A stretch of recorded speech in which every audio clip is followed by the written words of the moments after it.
கடைசி காலம் எப்படி இருக்குன்னு சொல்லி வசனத்தின் மூலமாகவும் உலக சூழ்நிலையின் மூலமாகவும் இந்த நாளில் நம்ம அறிந்து கொள்ள ஆண்டவர் நமக்கு உதவி செய்தார். அல்லேலூயா.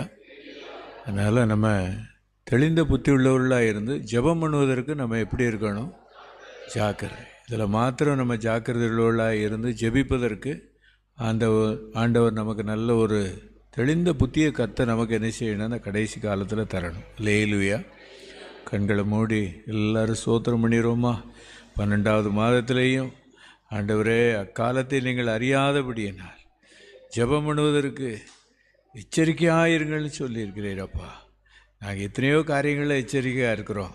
ஆனால் ஜெபம் பண்ணுவதற்கு நாங்கள் எச்சரிக்கையாக இருக்க எங்கள் உள்ளத்தில் பரிசுத்த ஆவியானவர் உலகத்துக்குள்ளே இருக்கும்போது கூட நாங்கள் ஆமேன் ஸ்தோத்திரம் ஜெபம்னு சொல்வதற்கு எங்களுக்கு நல்ல எச்சரித்து நடத்த முடியாது ஜெபிக்கிறோம். இயேசு மூலம்